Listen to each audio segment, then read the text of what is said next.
Sapo que chama chuva e que diz que foi, não foi. A mulher que pega foice tem o traje de viúva. Raposa que come uva tem o dente degotado. Homem que faz machado já pode chamar ferreiro. Nego do beiço coveiro tem o pé aparentado. Rádio Web EO. Aqui se faz, aqui se paga. Olá. Enquanto eu aguardava o Rúlio dar o sinal, eu olhava para uma janela que tem ali, estou vendo um lindo dia de sol, com um fluzinho pelas nuvens, e a gente está começando mais um Plis de Sua Santa. A nossa convidada de hoje vai falar sobre a perspectiva quando eu tiver 60 anos. Como vocês sabem, aqui a gente entrevista alguém que já fez 60, já está vivenciando isso e projetando o futuro, e alguém que ainda está a alguns quilômetros dos 60 anos, que vai falar se preocupa com isso, não se preocupa, enfim, o que anda fazendo agora, que poderá ou não refletir nesse futuro. A Núbia Quintana é a nossa convidada e também, como sempre, ela vai passar seu próprio currículo, a sua própria biografia. Daí ela busca lá o que ela acha mais interessante, mas eu tenho aqui algumas informações que, se ela passar, eu posso dar uma perguntadinha depois. Vamos lá, Núbia. Augusta. Bom, eu sou Núbia Quintana, sou bagiense, eu vim para Porto Alegre ainda na adolescência e sou atriz. Acho que isso meio permeia a minha caminhada inteira, porque eu começo a fazer teatro na chegada em Porto Alegre, é como eu me socializo aqui. Então, eu passo a frequentar todas as oficinas para criança e adolescente que tem na cidade, e quando eu percebo, eu já faço profissionalmente isso, porque já estou nas mãos dos mestres que essa cidade tem, né? Daniela Carmona, Zé Adão Barbosa, Renato Campão. Vou passando de mão em mão nessa galera, e quando eu chego nos meus 18, eu já tenho algo meio instituído, assim.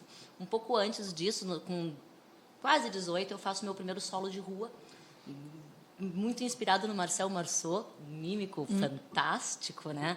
Então, uma ideia muito limpinha, de rua e tal. Eu sempre gostei dos clássicos, então, no início, eu tinha uma formação muito clássica. Aí, daí, tem um lado muito político. Eu gosto de política, gosto dessa função toda. Aí, eu lembro de uma ocasião em que, o Camilo de Leles me disse assim, você tem que ir para a Terreira da Tribo. Tu vai te encontrar por lá. Aí fui para as oficinas na época em que a Terreira da Tribo ainda era lá no José do Patrocínio, nos anos 90. E já tendo uma caminhada de rua, com a influência da Terreira, acabei fazendo vestibular para História. Aí fui fazer História, Geografia, Filosofia, fiquei um tempo trocando de curso até me achar, voltei para História. E ficou isso, Eu sou uma pessoa que faço artivismo, eu chamo, que é arte ativista. Não me faz sentido a arte pela arte no momento em que a gente vive. Ainda mais tendo uma formação de educadora, Então, a arte como algo que traz uma luta de bem-estar social. Agora, para onde é que ela vai, o que ela vai fazer, eu ainda não tenho muito claro. Ela vai provocar. Primeira coisa, ela vai... É para desacomodar, É para desacomodar. Bom, com esse monte de coisa que tu falasse, que tu já fizesse na vida, Núbia, e a gente aqui trata um pouco dessa questão de idade, pelo próprio nome e tu tem a maior cara de quem diz, bom, quantos anos tu tem para já ter feito tudo isso? Tenho 42. 41, faço 42 esse ano. Eu sempre mudo quando Sim, muda o ano. tu já muda e tu já começa a te sentir... Vira janeiro, eu já eu também tenho um pouco assim, eu dou uma estabilizada, mas depois eu dou uma estabilizada. Não, aí vai chegando perto da primavera, eu começo a ficar com medo de estar me envelhecendo demais. Então, 42 anos, isso dá uma distância ainda bem...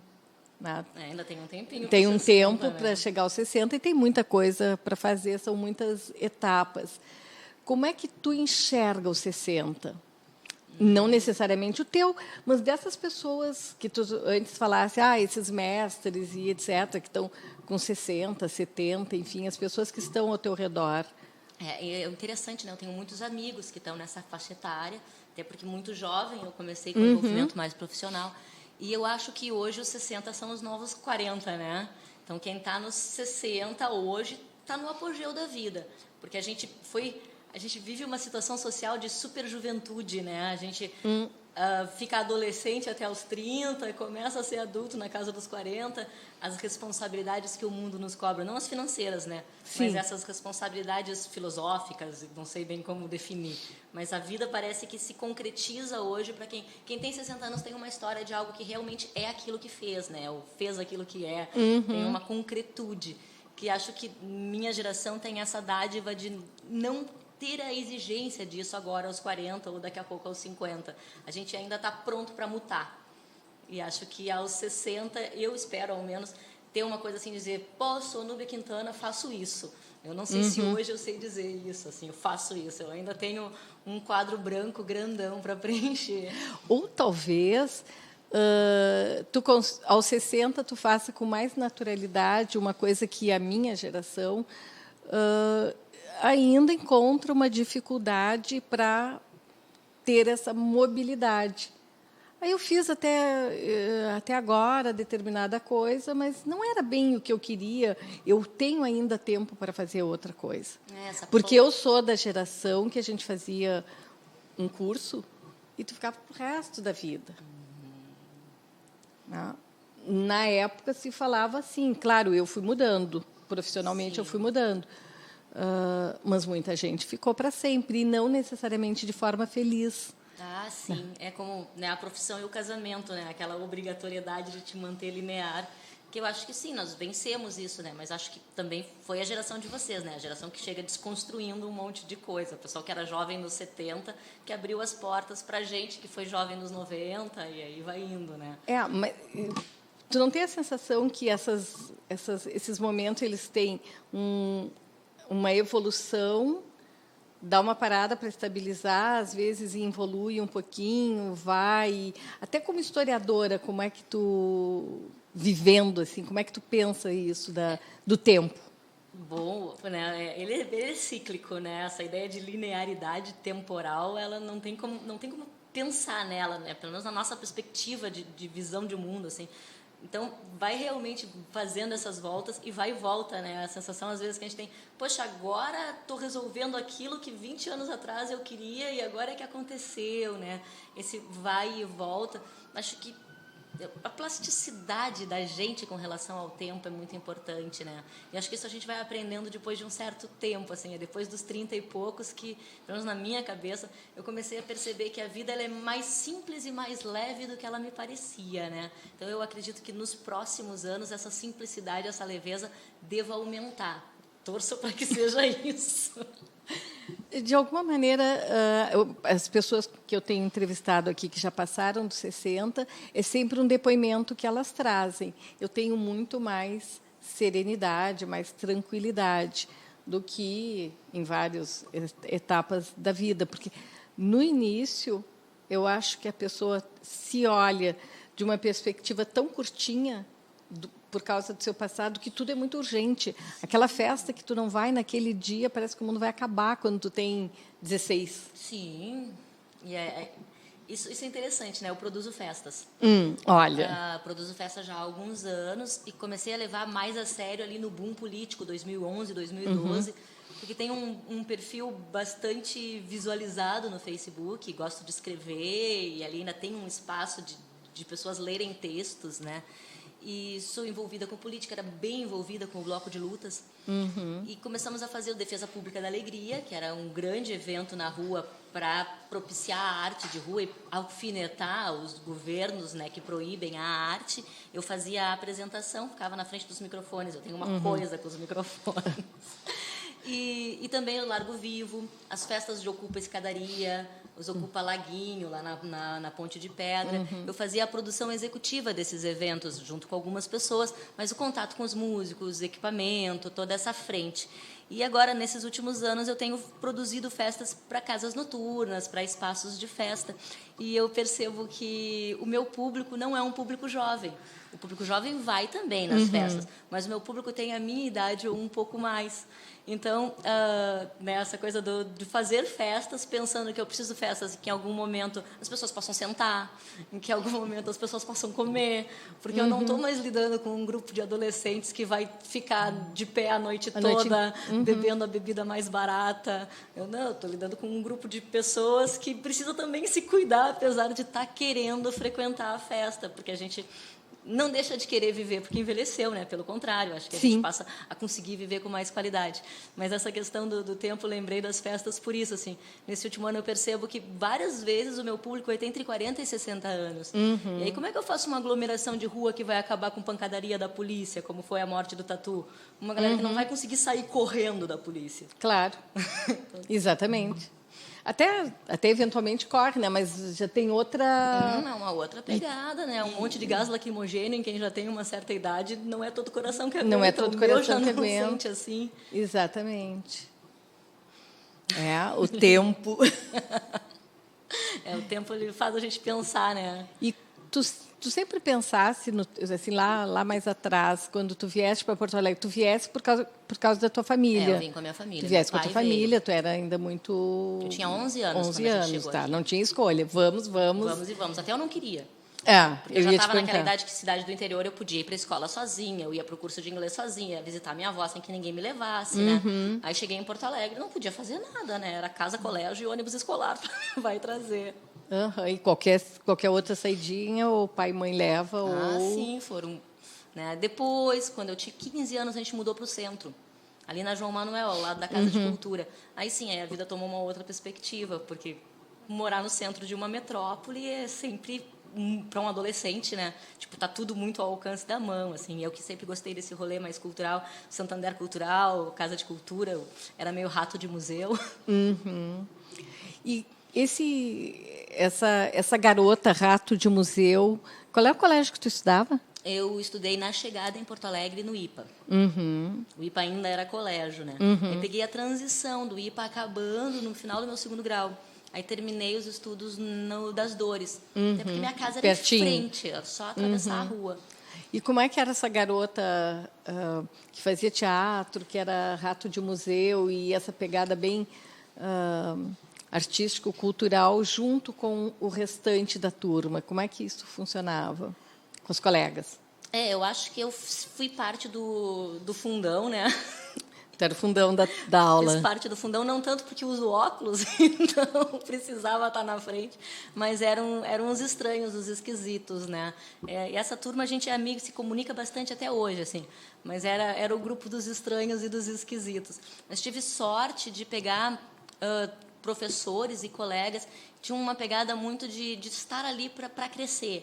Então, era a turma dos que aprontavam horrores, mas hoje todo mundo tem cabeças interessantes, a gente segue com debates interessantes. Sempre fui meio nerd, assim. Então tu fazia essa mistura, porque muitas vezes uma pessoa que é fundão não é nerd, né? Não que eu fosse bem, né? Não era uma pessoa que tinha notas altíssimas que não fossem em humanas. Eu colei muito, eu trocava nota, né? Eu fazia as provas de geografia e de história, passava os gabaritos para os colegas e eles me davam as de exatas. Acho que todo adolescente fez isso, né? Quem não cola não sai da escola. Quem não cola não sai da escola. Eu era a que dava cola. Eu trocava. Tinha um esquema lá com a borrachinha que eu trocava com um colega. Ele era ótimo em matemática e eu em história. A gente passou nas duas. Que maravilha, né? A ação cooperada desde o início. Da base. Da base. Mas já estava envolvida com o movimento estudantil, né? Já no IPA, na 7ª série, a gente deu um golpe de Estado, porque as crianças chegaram à conclusão que o Grêmio Estudantil não atendia às demandas. Então, nós criamos um departamento de 1º grau no Grêmio Estudantil. E nas Dores também. Assim que eu cheguei na escola, um semestre depois, eu já estava envolvida com o movimento estudantil. E aí segui na universidade também, fui presidente do DCE e tudo mais. Quer dizer, essa movimento.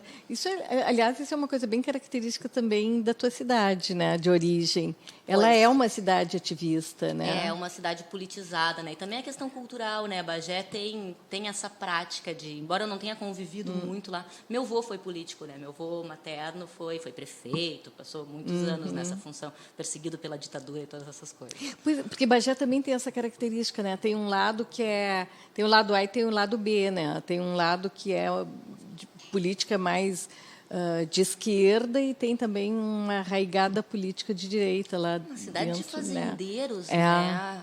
Eu acho que tem uma elite muito bem instituída lá e um cinturão de pobreza muito feio, né? Toda a região da Campanha tem isso, Pelotas tem isso também, né? Porque é uma nobreza, né? Não é uma burguesia, é uma nobreza, é uma oligarquia. E essa oligarquia tem um poder que não quer perder, né?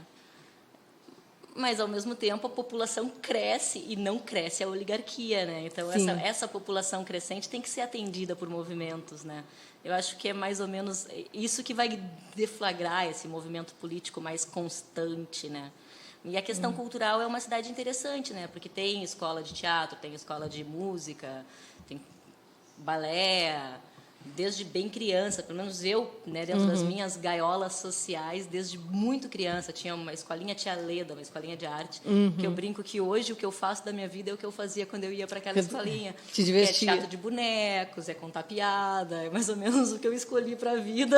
A decisão foi lá. Esse negócio aqui é bom, acho que eu vou ficar fazendo isso a vida inteira. Bom, a psicologia diz que pelo menos eu acho que é a parte mais clássica, assim, eu não sei, visões mais... É que mais ou menos até os 6 anos é fundante para a gente, né? É ali que a gente está fazendo as escolhas, aprendendo a se movimentar socialmente. E, claro, depois a gente vai reforçar ou desconstruir isso, mas tem a personalidade, né? Essa estrutura. Mas tu és uma pessoa muito feliz, porque decidisse lá nos 6 anos, foi fazendo, talvez até sem se dar conta. Acho que até os 22 eu tentei ser adulta, depois eu entendi que eu não ia conseguir. Não, lá era melhor mesmo, vou voltar para lá. Depois eu entendi que eu não ia conseguir. Eu tenho um filho, né, o Joshua, tem 22 anos. Vai fazer 22 também, sempre. A gente faz no mesmo dia, em setembro. Olha que legal. Nasceu no meu aniversário. E ele dizia isso a partir de uns 4, 5, ele dizia, tá, mamãe Núbia, mas fica grande, fica grande. Ou seja, quando os filhos exigem que os pais vamos ser adultos. Um pouco mais adultos do que eles, ao menos, né? Fica grande é muito bom. Como é que é o nome do teu filho? Joshua.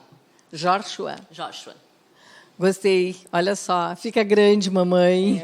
Fica grande. Eu tenho uma amiga que o filho dela, eu acho que com 4, 5 anos também ele dava conselhos para ela. E ele sempre foi muito certeiro, porque era um olhar infantil sobre uma circunstância. Sim, eles são nossos mestres, né? Que ele enxergava assim, não, essa pessoa, e ele dava palpite nos namoros dela, e de maneira muito... assertiva. Muito assertiva, muito assertiva. Porque tem ótimo. esse um olhar sem filtro, né? Sim. É assim, tô vendo que o rei tá nu. Tô vendo na palhaçaria, né, as crianças são o que há de melhor, assim, né? Porque tu precisa conseguir ver o mundo pelo olhar de uma criança para conseguir fazer um palhaço. Então, observar as crianças, copiar as crianças, e pegar as expressões, a maneira... Realmente, a leitura de mundo que a criança faz é a leitura que o palhaço tem, né? Então, eu lembro disso. Eu tenho meu filho e tive uma enteada, né? A gente não deixa de ter enteada, né? Mas morando comigo, mais presente, quando os dois tinham 2 anos. E era maravilhoso, assim. Às vezes eu ficava só parada assistindo os dois brincar e depois eu usava em cena, porque as expressões, as batidas de corpo, as viradas de cabeça, é tudo muito, muito intenso e, ao mesmo tempo, é isso, ele se fundamenta em si, né? Não tem muita justificativa. E o ator, ele tem esse olhar sobre as pessoas, de uma maneira geral. Como é que elas se movimentam para construir os seus personagens, para... acaba até sendo meio... Né, com o tempo a gente até quer controlar, às vezes, mas é impossível não estar lendo os corpos, né? Porque a gente manifesta muito mais do que falando, né? A gente manifesta no corpo, no movimento, os trejeitos, eles deixam tudo claro, né? Tem pessoas que são mais expressivas, tem pessoas que são menos expressivas. As mais expressivas, a gente quase lê os pensamentos, né? Tá passando lá dentro a informação, levantou a sobrancelha, torceu a boca e tudo... e tem outras que realmente são mais sutis, né? Sim, tem. Mas outro dia eu observo muito as pessoas. E eu tinha um casal na mesa ao lado, assim, e estavam conversando alegremente, mas de vez em quando ela dava uma travada, assim. Era uma coisa mínima que ela fazia no olhar. Eu acho que ela estava tentando, eu não sei o que eles conversavam, e se eles eram um casal casados ou, enfim, colegas, amigos, irmãos. Não sei, era um homem e uma mulher conversando. E eu sentia que ela estava... Ou ela é naturalmente assim, ou ela estava travando uma emoção, porque às vezes, assim, sabe, escapou uma torcidinha aqui, sutil, uma coisinha assim que não, a cara de paisagem não resistiu e Tem umas coisas que a gente não consegue vazou, né? disfarçar, Vazou. Mas é bem interessante. Tu falasse na palhaçaria, que é uma das tuas das tuas das facetas. áreas, isso. E como é que é o teu trabalho na palhaçaria? O que tu... Então, o meu trabalho de palhaço bem no início assim da minha caminhada com o teatro, eu me encanto com a questão do palhaço na técnica do clown, né? Tem uma coisa de triangulação, que tu trabalha o time de um jeito diferente da outra cena, do realismo, né? Ou da ação dramática mais exagerada, com um melodrama. A palhaçaria ela tem uma repetida, uma repicada de emoção que sempre foi muito fascinante para mim, desde adolescente, assim, quando eu começo a conhecer. Aí a mímica dialoga muito bem com a palhaçaria. E eu tenho uma voz bastante grave, e quando menina isso me incomodava. Então eu tinha muita dificuldade de botar minha voz em cena. Ainda é a última coisa que meus personagens ganham é a voz, porque eu fico ali trabalhando ela até nascer uma voz para o personagem. E então, com o palhaço, eu me senti mais liberdade do trabalho mudo. E aí, passei por bons professores. Eu tive um professor que foi muito marcante na minha trajetória, não está saindo a palavra, na minha trajetória de palhaço, que foi um cubano, Victor Varela, que esteve aqui em Porto Alegre mais de uma vez. Ele vinha convidado pelo Berindelli e tinha um trabalho muito forte de ator-objeto, o palhaço fúnebre. E era um trabalho muito corporal, e eu gosto dessa coisa corporal, eu tenho uma explosão física. Então, tinha um adestramento de encaixe de quadril, de joelho, de tornozelo, uma coisa métrica, assim, de horas e horas de treino. Ficávamos exaustos, doloridos, bolhas nos pés, aquela coisa toda. E acho que todo ator é um pouco masoquista nesse aspecto de treinamento. A gente tem um treinamento quase militar, assim, embora ao contrário. E isso é meio fascinante. E o palhaço exige uma disponibilidade para o treinamento. A gente pensa o contrário, né? Você é palhaço porque não quer levar a vida a sério. Não, o palhaço é justo aquele que fala muito sério, né? Sim. E fala tão sério que ninguém acredita. Então, ele vai trabalhar em cima disso. O coitadinho que tropeça sempre que levanta, que fala o negócio. Está todo mundo falando um monte de futilidade, ele vai lá e lembra que existe o coronavírus. Opa, o palhaço é sempre esse cara, né? E acho que é por aí, assim, o palhaço chega em mim, talvez porque a minha personalidade tem essa coisa de falar rindo, de estar sempre preocupada com algo muito sério e querendo falar de política nos rolês, que o pessoal quer falar futilidades. Daí vai surgindo o palhaço. E dentro do palhaço, eu descubro o bufão. Não é um palhaço, mas está nas linguagens cômicas, né? E o bufão, sim, é a minha paixão. Aí eu tenho uma personagem que já está com maioridade, que é a Zuleika Zoraida, e ela é toda caprichada nas sensualidades. E a Zuleika acabou agora, assim, nesses últimos anos, virando representante legítima dos de baixo. Ai, amei, já estou apaixonada pela Zuleika. Ela é bem maravilhosa, ela não tem um braço, não tem os dentes, e tem uma teta de fora. E ela é muito posicionada, assim, ela tem muito posicionamento político, ela está sempre pronta para dar um discurso. Se tiver um carro de som de sindicato, ela já sobe, ela adora essa função. E eu falo nela na terceira pessoa. Tem alguns personagens que a gente fala na primeira pessoa e tem outros que ganham uma vida tão ampla que a Zuleika, ela vive na terceira pessoa para mim, assim, ela é a Zuleika. Às vezes eu até respondo uma mensagem, uma coisa, não, eu e a Zuleika iremos. E essa coisa do não guardar, né? Eu tive um pensamento forte, um pensamento ácido, um sarcasmo muito grande, então eu não vou guardar. A Zuleika vai lá e vai falar. Dia da Mulher, dá um microfone para a Zuleika, o discurso dela não vai ser o bonitinho, vai ser o que vai lembrar que é porque as mulheres foram queimadas porque quiseram fazer greve. Isso foi uma ousadia, porque eram mulheres. Ela não deixa passar. Não é o bonitinho porque somos mãe. Não, é porque nos queimaram, porque nós não temos direito nem à greve. Por exemplo. Legal. É o que pontua e traz para a realidade essas coisas que o tempo vai camuflando. Tu falasse agora na questão da mulher. Esse ano, o Dia da Mulher, teve muita gente lembrando, gente, não é florzinha, né? Não é beijinho e coisa legal. É uma história de luta que depois as pessoas vão esquecendo. Sim, aí usam para vender lingerie. E usam para vender lingerie. Botar num corselet bem apertado. Então, eu penso que esse ano, assim, eu notei isso no geral da comunicação, não evidentemente da comunicação comercial. Sim. Né? Trazendo, mas até na comunicação comercial, porque hoje as empresas são muito cobradas de ter também algum tipo de posicionamento. Acho que essa coisa que os chatos vão falar do politicamente correto, né? Eu acho que, para nós, comediantes, foi um grande passo, porque é desafiador. É muito mais interessante fazer um projeto quando ele é desafiador. E sim, não faz o menor sentido rir do outro, a não ser que o outro seja o rei. Aí a gente quer ver o rei cair do trono. Agora, ver o bobo da corte cair da cadeira não faz sentido. Não faz sentido. O da corte já está no chão, ele não tem para onde cair mais. Agora, se o bobo se vestir de rei e cair da cadeira, é engraçado. Fora isso, a gente só pode rir da gente mesmo. É só a minha miséria humana que vai ser piada para mim. Eu não posso fazer o teu problema, o teu defeito, a tua dor te apontar piada. E fazer a tua dor. Porque até agora a gente tinha uma ideia de comédia onde era isso, se rir do mais fraco, se rir do mais preto, se rir do mais pobre. E a ideia é justo o contrário, não é eu me travestir, eu fazer uma blackface que vai me tornar engraçada. É o contrário disso.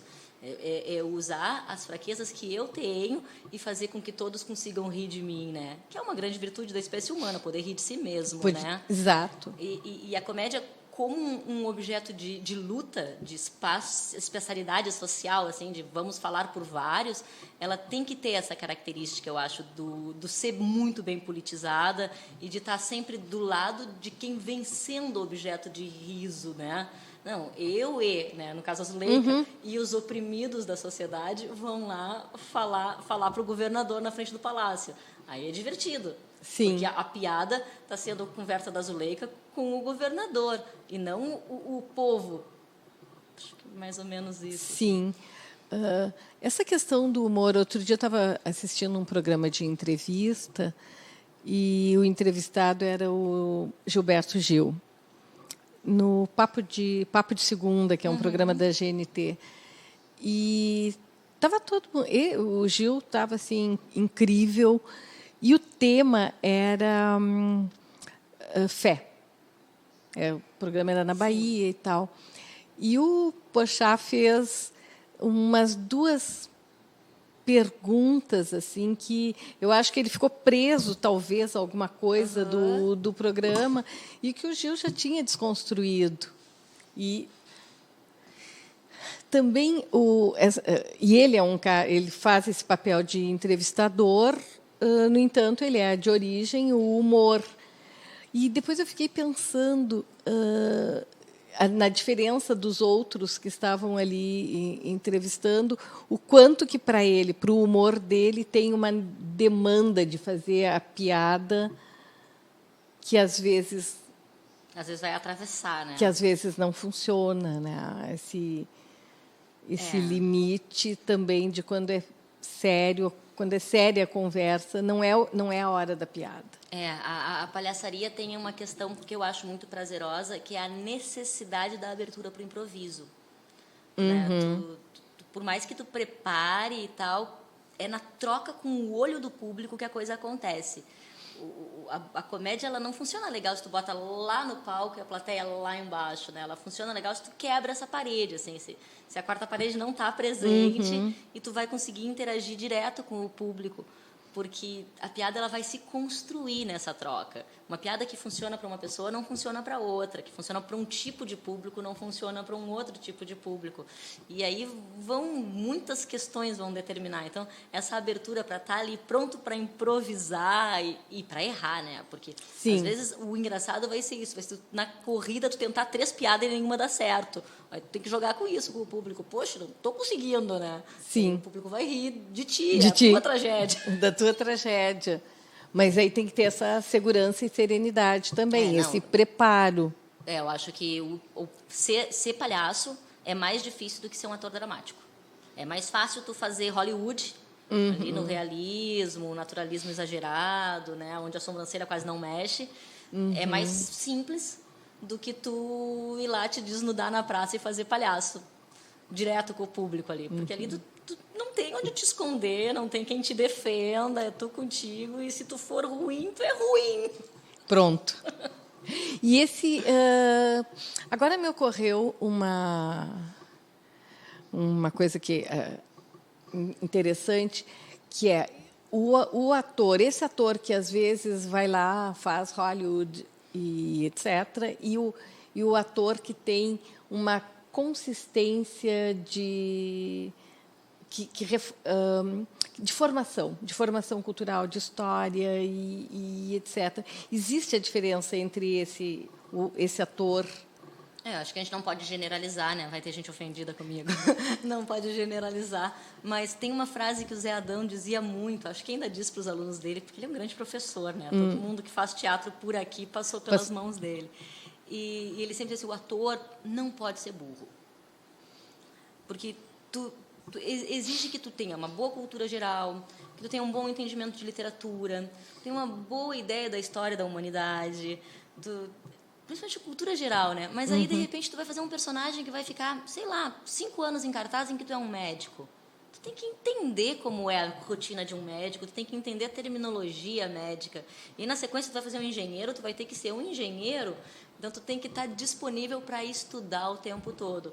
Fora toda a área de educação física, que a gente acaba estudando muito, filosofia, né? Tu não pode estar falando publicamente, improvisando publicamente, sem ter no mínimo um estoque de conhecimento, né? As pessoas brincam muito, às vezes vira piada a entrevista do artista A ou artista B, que a gente percebe uma falta de consistência cultural, de formação. São, assim, às vezes até atores que desaparecem, outros dão o giro e...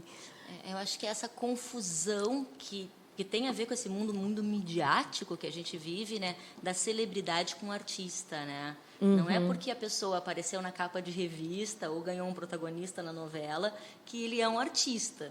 Isso é uma celebridade, né? A gente tem muita socialite fazendo televisão.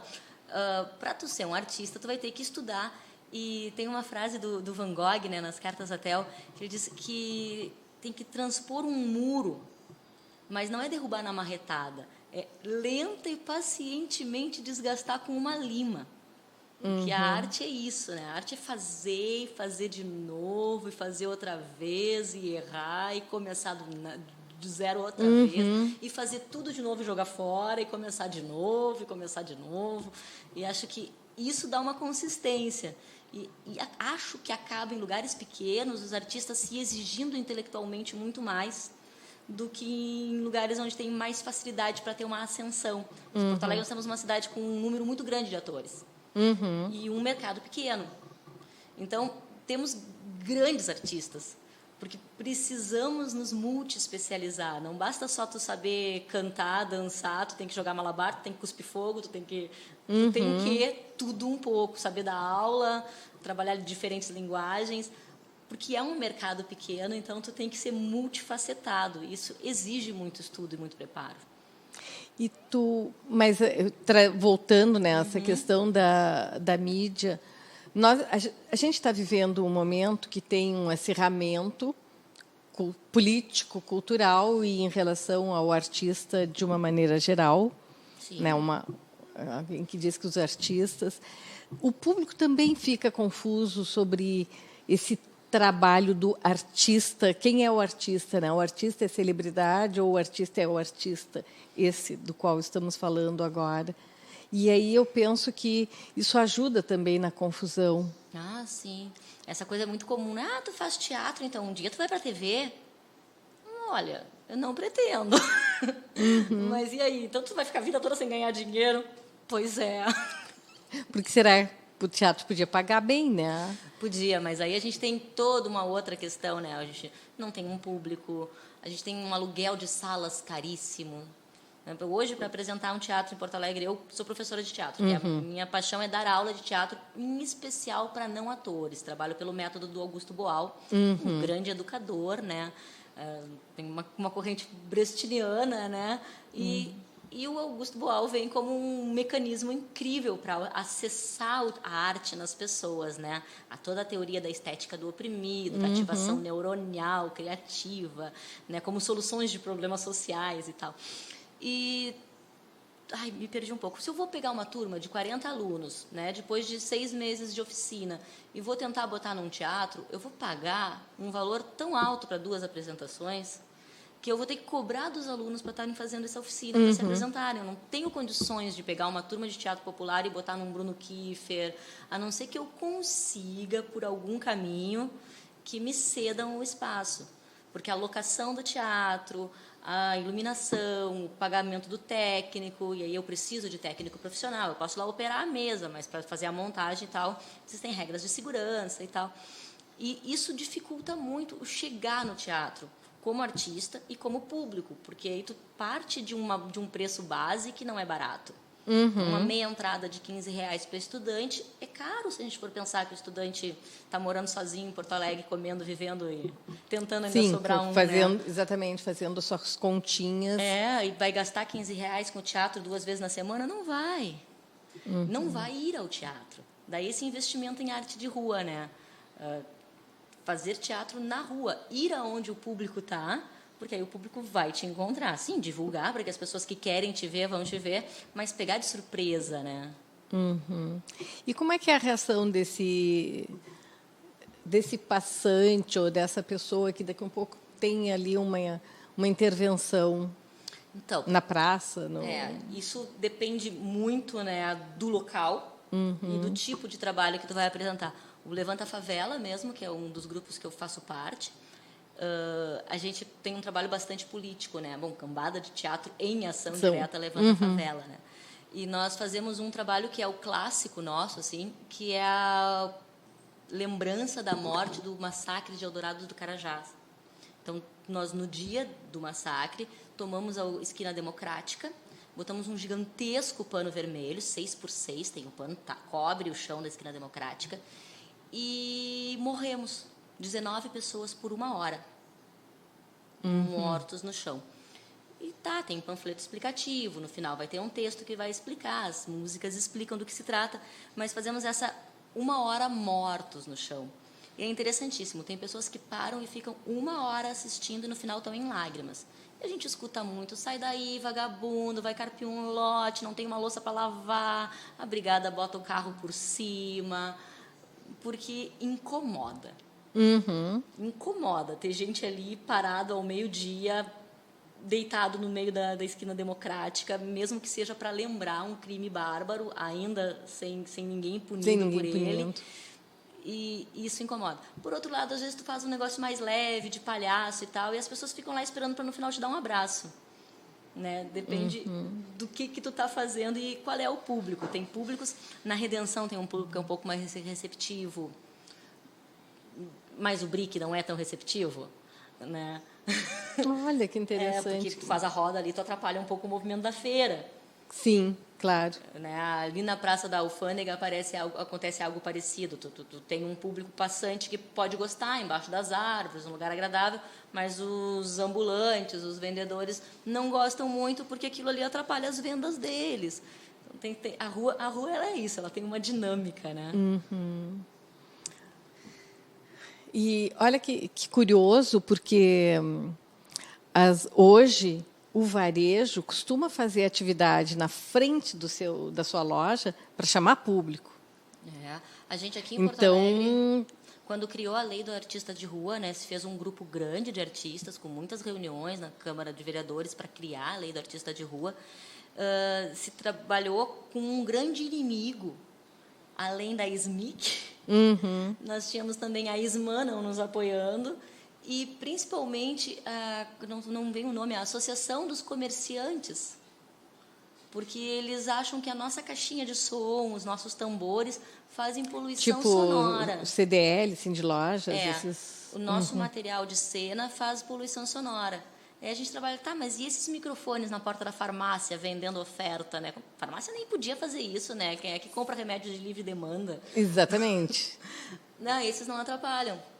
Às vezes são muito mais decibéis e tal. Aí a gente conseguiu classificar na lei um volume máximo, porque dificilmente a gente atinge esse volume máximo, mas o comércio pode ultrapassar. Então, com isso, a gente tem uma certa plasticidade para conseguir apresentar. Mas num cliente do meu escritório, frequentemente se pensa, né, é uma loja de varejo, de bairro, de moda masculina, de público A, e assim frequentemente a Rembe faz atividade ali na frente. A gente já contratou atores com malabares ou outras intervenções justamente para atrair música na frente, para atrair pessoas. Quer dizer, também fica uma questão de perspectiva. Para uns incomoda, para outros não. Olha aqui, eu proporciono Sim. alguma coisa para alguém que vai olhar para mim, para minha loja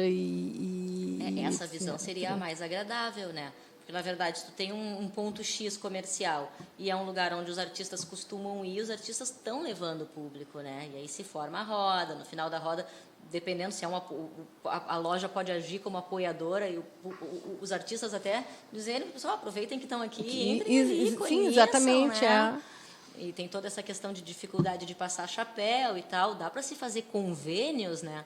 Mas eu acho que aí falta um pouco ainda de evolução na nossa sociedade para lidar com essa interação, né?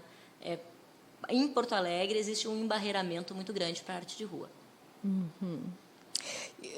Para a arte de rua e tem essa barreira. Para ir ao teatro tem a outra barreira que é o preço. A dificuldade de acesso mesmo, né? De acesso mesmo. E aí a gente tem uma piadinha dentro do teatro, que é, com menos de 10 anos, não dá para levar a credibilidade, né? Então, todo grupo de teatro tem que trabalhar 10 anos com pessoas que, de preferência, já façam teatro há mais de 10 anos, para começar a ser cotado, para poder participar de edital e ser lido. Antes disso, nem lido é. Chega o edital, não, desse grupo aqui não vou ler, já desclassifica. Quem são? Já desclassifica ali. Como é que eu vou chegar nos 10 se não me deixam começar, né? Pois é, agora tu falar assim em edital, vamos falar um pouquinho sobre a Lei Rouanet, que assim é tão massacrada, tão vítima, tão difícil de chegar tão nela difícil também, de né? chegar também, né? Também. Tu já fizesse algum projeto pela Rouanet? Sim, em 2008, eu acho, nós escrevemos um projeto de palhaçaria com itinerância para escolas. Era um projeto bem bonitinho. E fomos aprovados, mas não conseguimos captar. Não conseguimos captar de jeito nenhum. E, na época, nós estávamos com uma ideia bem hippie, assim, a gente não queria... Então, os patrocínios que apareceram era Bolachinha Traquinas, era Fruc, e a gente não queria ir para as escolas com patrocínio de comida... Sim, de alguma coisa que não... E aí não conseguimos. Se a gente não aceitasse essa questão de Fruc, foi muito interessado em nos patrocinar, a gente não conseguiria. Então, acabamos abrindo mão do projeto. Isso também é uma coisa que as pessoas... se fez muita... se produziu muita desinformação sobre essa lei para ser algo do tipo, que alimenta vagabundo, aquele é vagabundo que te xingam quando tu está lá fazendo aquela peça de rua, né? E acaba sendo mais fácil, por exemplo, para captação, se tu tem nomes fortes. É mais fácil eu captar para uma Rouanet se eu estou produzindo para Daniela Mercury do que se eu estou produzindo para mim. E aí realmente acabo passando nessas seleções as pessoas que têm um aparato e que para ter esse aparato já tem dinheiro, né? Claro. Eu acho que ela tem que ser um pouco revisada, ela não pode deixar de existir, mas acho que a Rouanet ela realmente não atende a todos. Ela tem que ser mais popularizada. E também os montantes, eu não preciso fazer um projeto milionário. A gente podia ter projetos de 10 mil, de 15 mil, porque para pequenos trabalhos é o suficiente para começar, a partir dali tu parte, né? Para financiar o início de um projeto. A Petrobras também tem isso, né? Um projeto de 1,5 milhão. poxa, eu nem me inscrevo para um projeto de 1,5 milhão, porque eu não vou ter como administrar isso com a realidade de atores que eu tenho e tudo mais. Agora há pouco passou um projetinho aí de 40 mil, já é uma loucura, sabe? Quem que vai receber isso? Que conta que vai ganhar esse dinheiro? Como é que a gente vai dar nota desse valor todo pelo MEI? Não, o MEI não dá. Todo mundo, cada um com o MEI. Só quanto a gente vai gastar em imposto. Né? Fazer um simples só para isso, Levanta a Favela tem um simples, é um negócio que nos aperta, volta e meia a gente tem que estar criando eventos para juntar dinheiro para poder pagar o contador e o imposto, porque a gente dá aula de graça, a gente apresenta de graça. Sim. Aqui talvez, agora, quando tu estava falando, me ocorreu que aqui talvez seja esse conflito do Brasil, de muitos pequenos produzindo e os grandes. Vamos pensar assim, a agroindústria, né? O pequenininho e o grande. É bem parecido. Uma situação que o Brasil vive muito mal, eu acho. É né? mais fácil tu conseguir financiamento para trator se tu for grande do que se tu for pequenininho. É mais fácil tu conseguir financiamento para 100 tratores do que para um. Exato. Essa acho que essa disparidade ela não tá limitada à agroindústria, né? A nossa sociedade a estrutura da nossa sociedade, nossa talvez. estrutura. Bom, e tomara que o tempo, voltando um pouquinho, né, ao nosso tempo, aos 60, enfim, antes dos 60, tomara que o tempo nos ajude nesse sentido de melhorar todas essas coisas e abrindo o muro com lima, né? E limando, né? Limando, porque hoje a gente vive uma involução no pensamento, na relação mulher-família, trabalho, conquistas sociais e etc. Tudo que foi, agora... Eu brinco que a gente estava ali equiparado com os anos 20, e de 2016 para cá a gente caiu nos 30 ali, né? A gente fala muito que está nos 60, mas não, a gente caiu ali nos 30, ainda vai ter que enfrentar os 40 vai ter que enfrentar os 40 e os 50 50 para voltar a ter liberdade, né? Parece assim. E aí entra a questão da história, da Núbia historiadora, das pessoas não conhecerem a história e não aprenderem com o que já foi vivido. E não terem paciência para escutar sobre ela, né? E tá também na nossa cultura, né? Porque tanto os indígenas quanto os africanos têm essa supervalorização do griot, do contador de história, daquele que traz a memória, né? É impossível pensar dentro de uma aldeia africana ou indígena que tu não sabe o nome dos teus 16 trisavós. Nós não sabemos. Porque se perdeu, a gente não tem essa genealogia, essa necessidade de saber quem eu sou através de quem foi antes de mim, né? Então, eu acho que, até com pessoas bastante cultas, quando a gente comenta assim, não, a gente está vivendo de novo os anos 30, é o golpe institucional lá do Vargas. Que golpe? Que Vargas, né? Exatamente. Vargas não foi o pai dos pobres. Calma. Ele será no futuro. Antes disso... Calma, né? Antes disso, ele fez muito anauê. né? Bastante coisa. E para a gente chegar lá nos 60, 70, 80, tem um pedaço que é a saúde, que é o corpo, enfim, né? Essa massa que leva o cérebro. Como é que tu lida com isso? Então, a saúde tem sido uma preocupação maior para mim nos últimos anos, porque eu me descobri celíaca, né? Então, é uma síndrome autoimune, multissistêmica, né? Então, tem que estar sempre extremamente ligada em tudo. Eu descobri tarde, eu tinha 32, faz 10 anos que eu estou aprendendo a lidar com isso, uns 4 que eu entendi como funciona a contaminação cruzada, o ambiente. Sou muito sensível. Tipo assim, o cheiro de pizza já me faz mal e eu fico doente por muitos dias. Então, atualmente, eu tenho acreditado muito na comunicação e nessa conscientização de que tudo o que tu faz em todo o entorno atinge o corpo, né? Então, eu acho que nos próximos anos a minha ideia é ir selando essa imunidade, trabalhar em cima disso, assim, e focar mais na difusão dessa doença mesmo, da existência disso, porque está tendo um boom de descobertas E é uma característica genética hereditária, né? Então, a tendência é a cada geração ter um número maior de portadores. O trigo modificado nos atinge com mais intensidade, né? E toda pessoa autoimune tem uma perspectiva de vida um pouco mais curta, né? Porque a autoimunidade é a mãe do câncer, né? Então, viver com essa ideia de que preciso todos os dias cuidar para que amanhã eu não desenvolva algo mais grave, preciso pensar em tudo que eu vou comer para não vir a ficar diabético, porque 70 e poucos % vão ser diabéticos. Um cuidado corporal, acordar para o corpo, né? Para mim, a descoberta da doença celíaca, eu digo que foi um dharma, porque me fez acordar para o corpo e para todo o meu consumo. Eu basicamente não compro coisas de supermercado já prontas, não posso comer em restaurante, né? Não sou a melhor companhia para ir no boteco.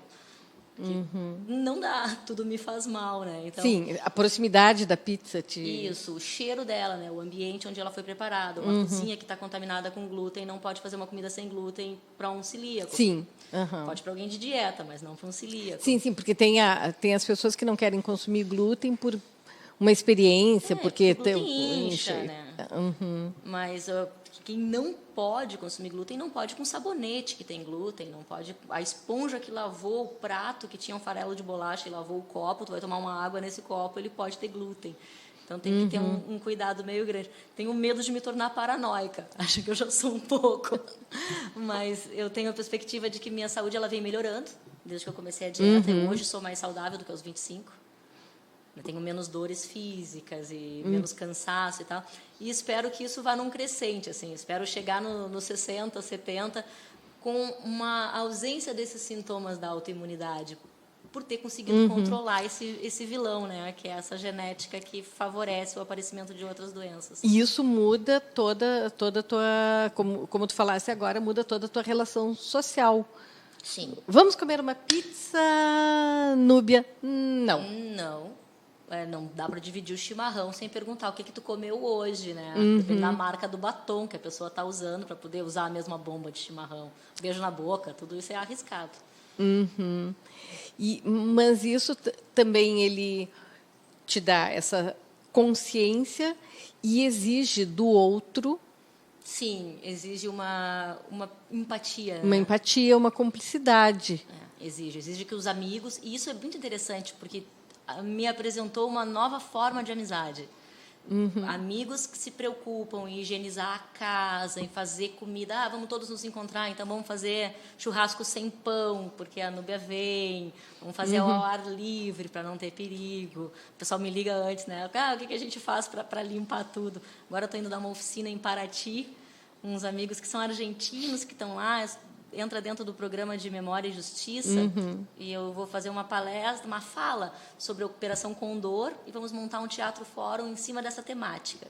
E aí os amigos lá todos preocupados que não pode ter comida com glúten, que a casa tem que estar higienizada, tem todo um aparato para me receber sem risco, né? Mas isso é bem interessante, tu tens bons amigos, porque o que a gente vê no cotidiano é muito mais aquele amigo que ajuda no boicote, né? Eu estou fazendo regime, come só um pedacinho desse docinho aqui que não vai dar nada. Mas eu sou uma comunicadora chata, né? Desde que entendi que a celíaca é algo tão sério, eu falo muito nisso, eu escrevo muito sobre isso nas redes sociais. Tem a Celbra, que é a Associação de Celíacos do Brasil, ela tem sedes regionais, e a Celbra RS ela é muito boa, e tem um processo de apoio a todos nós e de educação, e diz que o terceiro passo do celíaco, o primeiro é descobrir e negar, depois é aprender a comer, e o terceiro é falar insistentemente a respeito. É isso, tem que falar muito, todo mundo tem que saber que se botei a mão aqui antes de comer um pão, eu preciso lavar a minha mão muito para poder coçar meu olho, ou eu posso ter uma crise alérgica. Vem aí o conhecimento. O câncer também é uma doença que, quando eu era adolescente, não se falava, né? A criança, assim, fulano morreu daquela doença que eu nem vou dizer o nome. E hoje está tão comum, e só pela conscientização e as pessoas entenderem que elas têm que pesquisar, se educar, porque quando tu pega no início, tu tem a chance de Eu acho que a gente está num caminho de uma sociedade mais consciente, apesar de todos os retrocessos, né, de todo o boicote à educação e à ciência, uma sociedade mais consciente onde vai vir essa percepção de que as coisas elas acontecem a longo prazo. Então, se tu terá câncer aos 60, mas lá pelos teus 20 e poucos, dá uma revisada dos teus hábitos para evitar que esse câncer se desenvolva aos 60, né? Tu vai ficar diabético porque tua avó era diabética, porque teu pai era diabético, pera um pouquinho, mas se tu sabe disso, por que desde os 15 tu não está cuidando da tua diabetes? Né? Não está comendo fibras, fazendo exercício, conferindo a glicemia? Eu acho que uma sociedade mais consciente é uma sociedade mais saudável.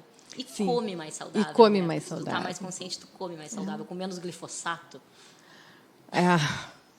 Eu vejo, assim, olhando as grandes tendências, né, as tendências de mercado, de mundo, de negócios, assim, que tem hoje uma grande distensão entre aquelas pessoas que querem velocidade na alimentação e mais essa questão do veganismo, quando tu tem... e eu entendi num evento que eu estive, onde tu tem ultraprocessados com um monte de química para ficar com gosto de carne, com textura de carne, porque tu não quer comer carne, não porque...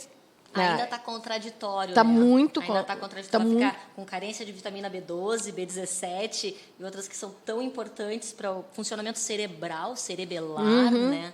Porque tu é contra a crueldade animal. Ok, vamos criar uma forma, né? Eu não sou contra a ideia de com as células troncos fabricarem só o filé mignon ali na maquininha do Admirável Mundo Novo, né? Nos bocais. Porque é isso, pelo menos minha saúde é muito melhor se eu me alimento com mais proteínas do que cereais. Todos os, né? Não só o trigo que tem o glúten, mas a ervilha, o grão de bico, o milho, tudo isso, o feijão é de difícil digestão para o meu corpo. Porque é um corpo que não é ruminante, ele não lida bem com grãos. Em compensação, as folhas verdes, as frutas e as carnes, o meu corpo digere bem. O ovo, meu corpo come muito, né? Então, será que o veganismo é uma alternativa saudável? Bom, para mim, não. E o que eu entendi num congresso que eu tive, pela fala da presidente da Associação de Veganos do Brasil, é que não existe uma preocupação com a saudabilidade. Existe no vegetariano. Mas o vegano, se ele tomar Coca-Cola com batata frita, está totalmente ok. É isso que eu percebo, assim. Ok, né? Sem sofrimento animal, mas com sofrimento humano. Pera aí, nós somos animais. Enfim. Gente, estamos chegando no nosso finalzinho.